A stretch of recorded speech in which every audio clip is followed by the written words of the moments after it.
Este reporte se emite 45 días antes de que comience el proceso de elección del fiscal general de la República. Eso no lo tenía mucha gente en la vista, pero faltan más o menos 45 días para que esto comience. Recuérdense que el reglamento interior de la Asamblea establece que se tiene que comenzar el proceso con o sin convocatoria 60 días antes que termine el periodo de los funcionarios que se van a elegir. En este caso el fiscal termina su periodo 5 o 6 de enero, entonces se tiene que convocar el proceso más o menos el 5 de noviembre de este año.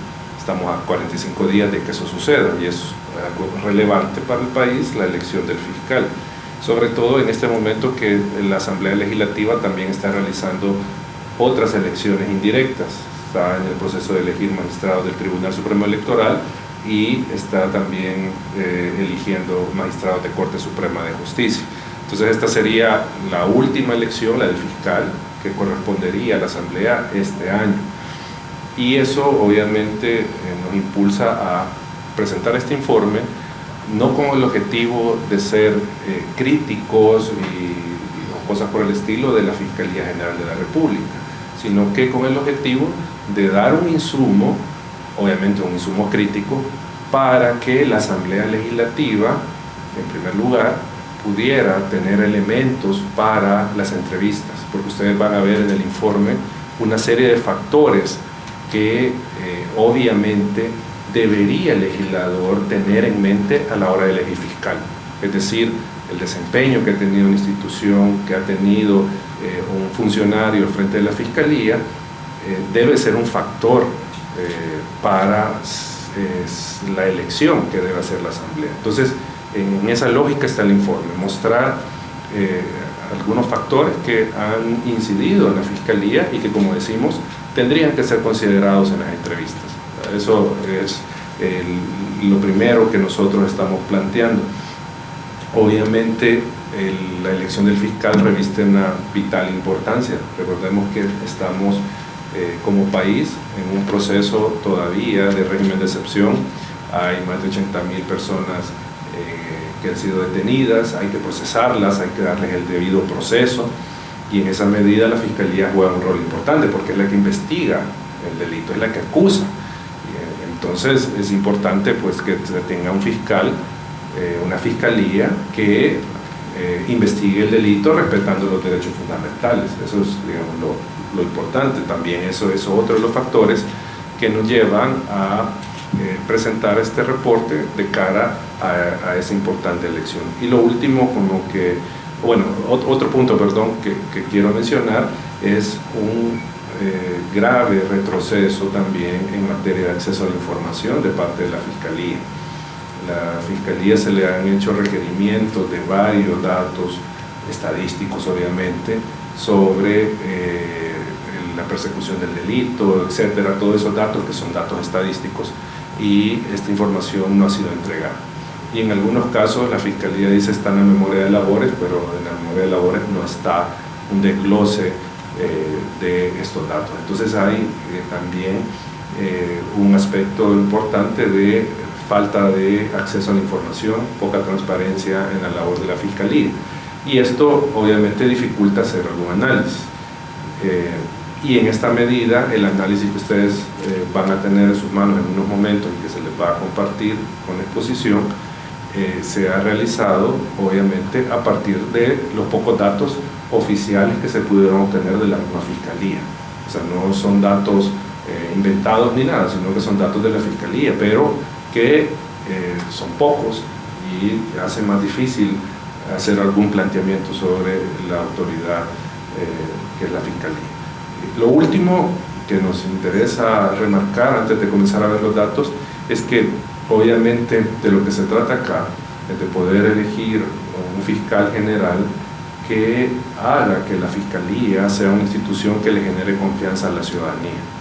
Y eso es relevante, eso es importante, que la ciudadanía tenga confianza en la institución, porque si una ciudadanía no tiene confianza en la institución que persigue el delito, pues hay un problema. Cuando la ciudadanía no... hay un problema social, que la sociedad va a dudar de la labor de la institución, de la legalidad de lo que hace, y sobre todo en un ámbito tan delicado como la persecución del delito. Entonces ahí hay un aspecto relevante y también es parte del objetivo de este informe, que se haga un proceso de elección donde se valoren los méritos, ¿sí? y que sirva de insumo lo que nosotros estamos planteando para tanto las entrevistas como para el futuro fiscal, que pueda mejorar estos aspectos que estamos señalando. Pero como les decía, sobre todo también es necesario una fiscalía que sea eficiente, que cumpla la ley, que cumpla el debido proceso para generar confianza ciudadana, que la ciudadanía sepa que la institución que investiga el delito lo hace apegado a la ley, no lo hace a partir de la voluntad de alguien. Eso es lo que queríamos comentar para comenzar el informe, así que ahora dejo a la licenciada Norma Orellana para que, investigadora del equipo de investigación de este informe, para que nos pueda comentar, digamos, los hallazgos más relevantes. Gracias.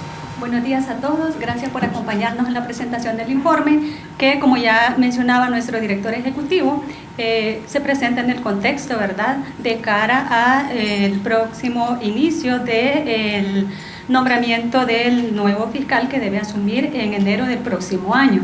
En ese sentido, nosotros hemos analizado en este informe 5 factores que no queremos decir que son los únicos, puede que haya más factores que incidieron de una u otra manera en el desempeño de la Fiscalía General de la República, pero estos 5, a partir de la información que la Fiscalía ha hecho pública, son los que, digamos, permiten un mayor análisis con los datos que hemos recopilado, que, como también vamos a mostrar, pues no son muchos, en el sentido que la tendencia de la Fiscalía a partir del año 2021 con el nuevo fiscal, la tendencia ha sido reservar prácticamente toda la información, como ustedes van a ver con los datos que vamos a mostrarles a continuación.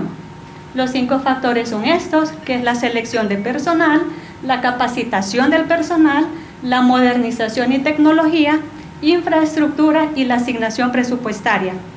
Debemos aclarar que los 4 primeros factores están relacionados más al quehacer propio de la Fiscalía, que dependen de ella, son factores internos, y la asignación presupuestaria consideramos que es un factor externo, porque la asignación que se le hace a la Fiscalía, como nosotros sabemos, corresponde en la elaboración del presupuesto, pues interviene el órgano ejecutivo a través del Ministerio de Hacienda y la Asamblea Legislativa, que es quien finalmente aprueba la ley de presupuesto.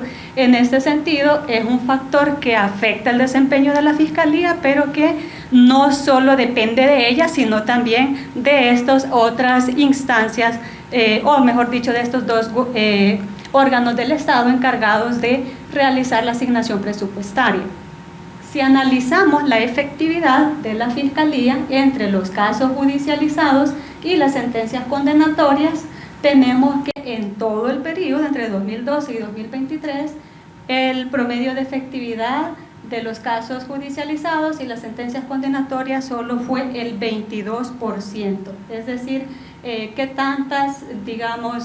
los casos judicializados, qué tantas sentencias condenatorias obtuvo la Fiscalía, solo fue el 22%. Y al analizar la efectividad entre casos iniciados y las sentencias condenatorias, tenemos que el porcentaje más alto fue el 13%, que fue obtenido entre 2018 y 2019. Y en los últimos años podemos observar que no se ha superado el 10% de efectividad. ¿Qué significa esto? Que al obtener bajos niveles de efectividad entre casos iniciados y sentencias condenatorias, el porcentaje de la impunidad directa pues se ha elevado, y el promedio en todo el periodo fue el 90%. Es decir, son casos que quedaron impunes. Bueno, en primer lugar, con lo que queremos concluir es que, y esto ya lo hemos dicho antes, no es novedad, pero lo queremos remarcar, es que el promedio de impunidad directa que ha tenido el país es del 90%.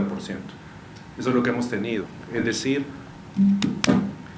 de cada 10 delitos, 9 quedan sin castigo. Uno es el que logra una condena, un castigo para el hechor. Eso quiere decir que tenemos una institución, Fiscalía, que solo tiene un 9% más o menos de efectividad.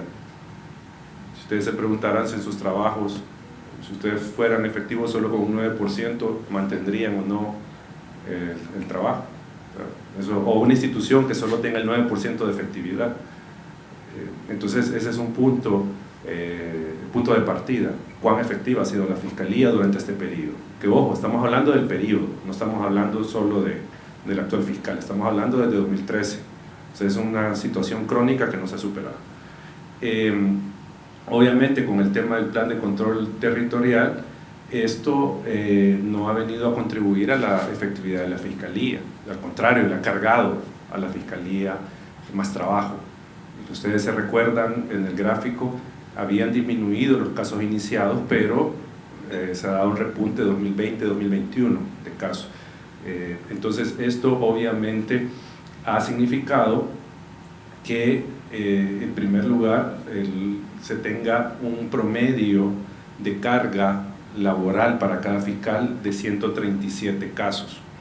Es decir, cada fiscal tendría que presentar ante la justicia un caso cada 3 días, más o menos.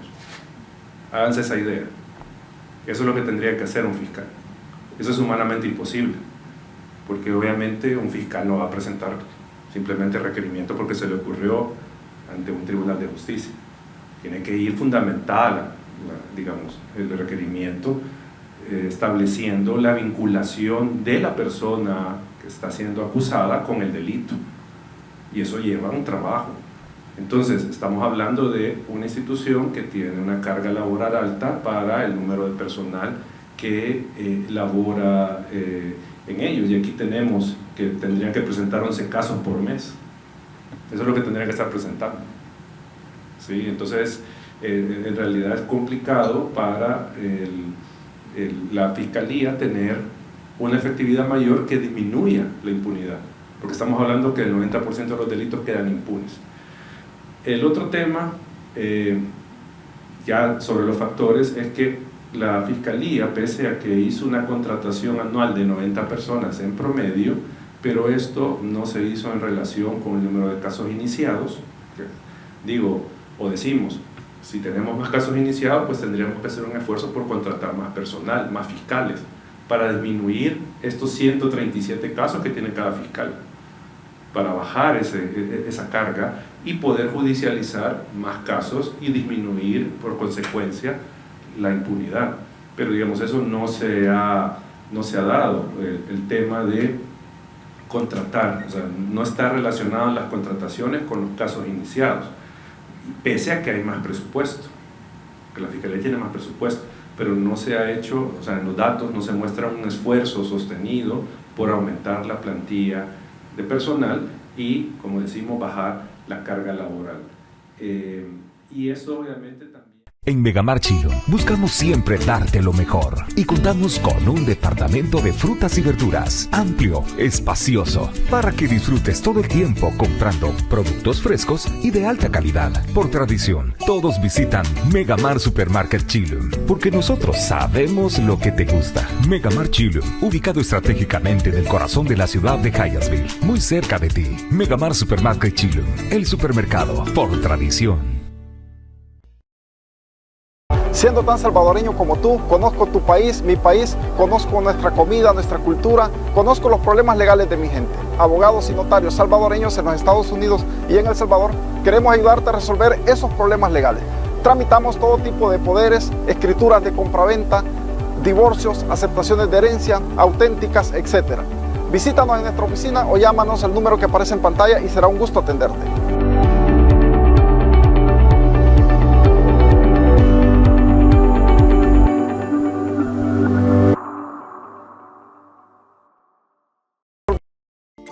Celebra el mes de independencia enviando tu caja a Guatemala, El Salvador y Honduras con Transporte Zuleta. Próximas salidas 16 y 30 de septiembre. Agenda tu envío llamando al 301-559-7820 y recogemos tu caja en la puerta de tu casa. Llámanos al 301-559-7820 y agenda tu próximo envío. Salidas 16 y 30 de septiembre. Transporte Zuleta, servicio puerta a puerta. Grandes momentos nos unen como familia. Complacer el gusto de ellos también lo es. Por eso siempre debemos preferir Sardinas Loti. No hay nada mejor como su exquisita salsita que tanto encanta a nuestros hijos. Mi secreto son las deliciosas sardinas Loti. Su sabor y variedad son mis aliados perfectos para consentir a toda mi familia. Atrévete a disfrutar del sabor incomparable de Sardinas Loti en salsa de tomate.